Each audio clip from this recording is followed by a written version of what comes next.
নমস্কার, কেমন আছেন সবাই? রূপকথার নতুন একটি ব্লগে আপনাদেরকে অনেক স্বাগত জানাই। আপনারা তো সবাই জানেন রিসেন্ট আমার জ্যাঠা শ্বশুরমশাই মারা গিয়েছেন, তাই বেশ কিছুদিন আপনাদের সাথে কোনো রকম ব্লগ শেয়ার করতে পারিনি। তবে এবার থেকে মনের জোর নিয়ে আবার সব কিছু নতুনভাবে শুরু করছি। জ্যাঠা শ্বশুর মরে যাওয়ার পর থেকে এটাই হচ্ছে আমার প্রথম ব্লগ। ঘর বাড়ি সমস্তটাই অগোছালো, তো ভাবছি একটু একটু করে আবার গুছিয়ে নেব। মানুষটার কিন্তু মরার বয়স একদমই ছিল না, তবে ওই যে ছোট থেকে মাঠে ঘাটে রোদে চাষবাস করতেন, তো সেই জন্যই আর কি অল্প বয়সেই অনেকটা বয়স হয়ে গেছে এরকম মনে হতো। তবে জন্ম মৃত্যু বিয়ে তিন বিধাতা নিয়ে, তো মানুষের কখন মৃত্যু হবে কখন জন্ম হবে কেউ বলতে পারে না। আর এদিকে দেখুন সমস্ত ঘর বাড়ি এখন আমি ঝাড় দিয়ে নিচ্ছি। অ্যাকচুয়ালি জ্যাঠার কি হয়েছিল আমি বলি।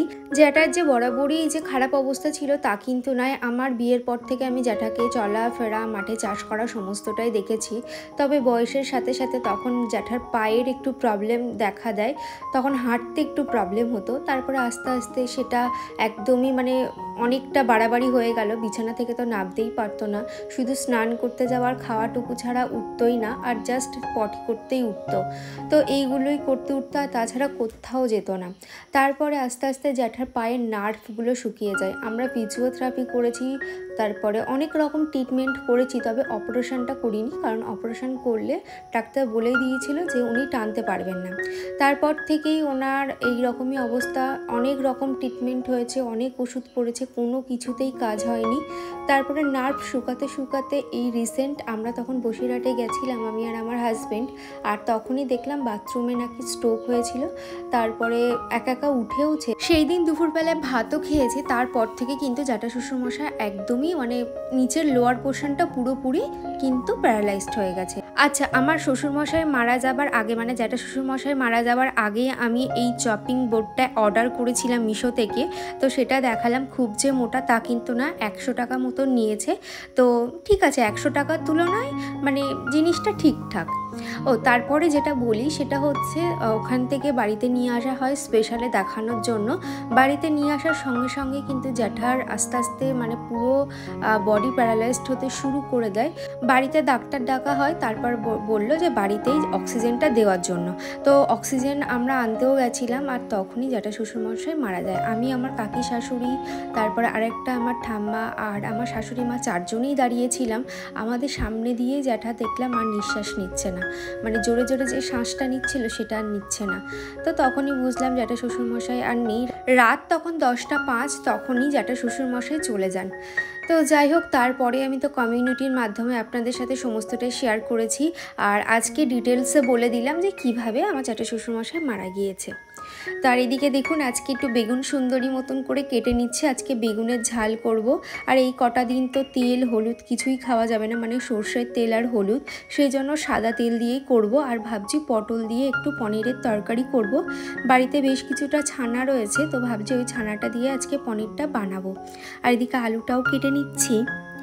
দীপা আমাকে কমেন্ট করেছে, এর আগে তোমার মেয়ের স্কুলে যাবার ভিডিওটা দেখলাম, আজ এই ভিডিওটা দেখে সাবস্ক্রাইব করে নতুন ফ্যামিলি মেম্বার হলাম, তোমার ভিডিওগুলো বেশ ভালো লাগে। থ্যাংক ইউ দীপা দিদিভাই, এইভাবে আমার পাশে থেকো। আর আমার এই লাস্ট ভিডিও দিয়েছিলাম, তো সেই ভিডিওর কমেন্টগুলো আজকে আমি পড়ছি। মৌমিতা আমাকে কমেন্ট করেছে, নতুন বন্ধু হলাম, তো থ্যাংক ইউ মৌমিতা, এইভাবে আমার পাশে থেকো। রাকেশ সিং আমাকে কমেন্ট করেছে, খুব সুন্দর হয়েছে, ভালো থেকো দিদিভাই। তো thank you so much Rakesh, এইভাবে আমার পাশে থেকো।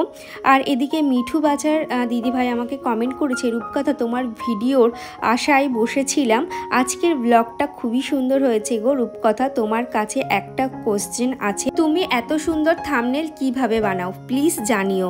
তো থাম্বনেল কিছুই না, থাম্বনেল কি করি আমি, ভিডিওর ক্লিপস থেকে কিন্তু স্ক্রিনশট নিয়ে নিয়ে ক্লিপসগুলো নিই। কোনো সময় আমার যদি মনে হয় যে এই ক্লিপসটা আমি থাম্বনেলে দেবো, তখন আমি তো ইনস্ট্যান্ট একটা ছবি তুলে রাখি। এরকম করে করলে কি হয়, ভিডিও কিন্তু খুব ভালো আসে, ভিডিওর ছবিগুলো কিন্তু খুব ভালো আসে, আর থাম্বনেলগুলো কিন্তু দেখতে অনেকটা ভালো হয়। দেখুন এই চপার বোর্ডে আজকে কাটছি, তবে এই চপার বোর্ডটা একটু হালকা, খুব যে ভারী তা কিন্তু নয়, কিন্তু শক্তপোক্ত। আর এদিকে চপার বোর্ডে আমি সমস্ত জিনিসগুলো কাটলাম, তবে আমার যে আগের কাঠের চপার বোর্ডটা ছিল ওইটা কিন্তু বেশ ভালো। এটাই নর্মালি টুকটাক টুকটাক পেঁয়াজ, রসুন, তারপরে কাঁচা লঙ্কা এইগুলো কাটার জন্যই ঠিক আছে। আর এদিকে দেখুন আমি পনিরটাও খুব সুন্দর করে তৈরি করে নিয়েছি। আর এদিকে এখন শুধু মশলা বলতে জিরে, গোটা জিরে, শুকনো লঙ্কা এবং টমেটো, আদা, তো এই দিয়েই আজকে তোমার বেগুনের ঝালটা করব। এবং সমস্ত জিরের গুঁড়ো, লঙ্কার গুঁড়ো দিচ্ছি, হলুদ দিচ্ছি না, তো সেই জন্য কাশ্মীরি লঙ্কার গুঁড়োটা দিচ্ছি যাতে একটু কালার হয়। আর এদিকে রাকিব আমাকে কমেন্ট করেছে, কথাগুলো খুব সুন্দর লাগলো রূপকথা, আমি তোমার ভিডিও প্রায়ই দেখি, কমেন্ট করি না। জানো আমিও মাঝে মধ্যে ডিমোটিভেট হয়ে যাই যখন সংসারে সব কিছু করার ফল মেলে না। সত্যি জানো তো, সব কিছু কাজ করার পরেও যখন দেখি যে আমার কাজের পরিশ্রমের ফলটা আমি পেলাম না, তখন কিন্তু সত্যি ডিমোটিভেট হয়ে যাবারই কথা। তবে আমি বলবো নিজের কর্মটা ঠিক করে দাও, দেখবা তোমার ফলটা ঠিক একদিন না একদিন তোমার কাছে ঘুরে আসবে। সেই জন্যই কিন্তু আমি সবসময় কর্মে বিশ্বাসী। আর এদিকে আমাকে সুস্মিতা কমেন্ট করেছে, সত্যি খুব সুন্দর, ভালো লাগলো দিদিভাই ভিডিওটা, তোমার কাজকর্ম রান্নাবান্না আমার ভীষণ ভালো লাগে। থ্যাংক ইউ গো দিদিভাই, এইভাবে আমার পাশে থেকো। সোনালী কর্মকার আমাকে কমেন্ট করেছে, খুব ভালো লাগলো দিদিভাই ব্লগটা, তোমার কথাগুলো খুব ভালো লাগে দিদি। থ্যাংক ইউ সোনালী, এইভাবে আমার পাশে থেকো। মৌ লাইফস্টাইল অ্যাকাউন্ট থেকে দিদিভাই আমাকে কমেন্ট করেছে, আনসারটা দিলে খুব ভালো লাগলো, এই ভিডিওটা বেশ ভালো লাগলো বোন। থ্যাংক ইউ দিদিভাই। আর তুমি যে প্রত্যেকটা কমেন্টে মানে প্রত্যেকটা ভিডিওতে কমেন্ট করো, এটা আমার ভীষণ ভালো লাগে। আর এদিকে দেখুন র্যাকটা এইদিকে নিয়ে আসলাম, প্রায়শই আমি র্যাকটা ওই দিকে নিয়ে যাই আবার এই দিকে নিয়ে আসি। কি বলুন তো, রান্নাঘরটা যদি মাঝে মধ্যে একটু উল্টে পাল্টে অর্গানাইজ করা যায় না, তাহলে কাজের যে মোটিভেট সেটা কিন্তু পাওয়া যায়। আর এদিকে দেখুন সমস্ত বাসন গোসনগুলো মেজে নিলাম। আমার বেসিনের তলার পাইপটা দিয়ে জল পড়ছিল, তো সেটাও ঠিক করলাম, মিস্ত্রি ডাকতে বারণ করে দিলাম, আমি একাই করে নিয়েছি। এদিকে আমার গাছগুলো অযত্নই হচ্ছিল, তো ভাবলাম এগুলোকে এবার আস্তে আস্তে যত্ন করতে হবে। দেখুন গাছের গোড়াগুলো একদমই শুকিয়ে গেছে। তারপর রান্নাঘরটাও ক্লিন করে নিলাম। ব্লগার রাখি অ্যাকাউন্ট থেকে দিদিভাই আমাকে কমেন্ট করেছে, হাই বোন, আমি তোমার সাথে একটু কথা বলতে চাই, কিভাবে যোগাযোগ করব। তুমি আমার ইনস্টাগ্রামে কমেন্ট করতে পারো, ইনস্টাগ্রামের নাম আছে রূপকথা বিশ্বাস বলে সার্চ করলে আমাকে পেয়ে যাবে। তুমি ওখানে আমাকে মেসেজ করতে পারো, আমি ওখানে সবসময় অ্যাক্টিভ থাকি। আর এদিকে আমাকে মিঠুয়া দাস অ্যাকাউন্ট থেকে দিদিভাই আমাকে কমেন্ট করেছে, তোমার প্রতিটি ব্লগ আমার খুব ভালো লাগে। থ্যাংক ইউ গো, এইভাবে আমার পাশে থেকো।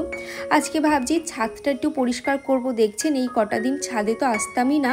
আর এদিকে ছাদগুলো কি অবস্থা, আর এদিকে টানা যেহেতু বৃষ্টি হচ্ছে সেই জন্য ছাদে না ছাতলা পড়ে গেছে। তো ভাবলাম এই ছাতলাগুলো তো তুলতে হবে, তার আগে ছাদটাকে খুব ভালোভাবে ঝাঁট দিয়ে নিই। এইভাবে বসে বসে চেপে চেপে ঝাঁট না দিলে একদমই পাতাগুলো যেতে চাইছে না, আর এই পাতাগুলো যত পড়ছে তত স্লিপ হয়ে যাচ্ছে। তো ভাবছি একটু ব্লিচিং পাউডার এনে তারপরে ছাদটাকে আরও একবার করে পরিষ্কার করে নেব। এইদিকে স্নানটাও করে নেব, বাইরে তো অঝোরে বৃষ্টি হচ্ছে। তাহলে চলো আজকের মতন এত দূরই, টাটা।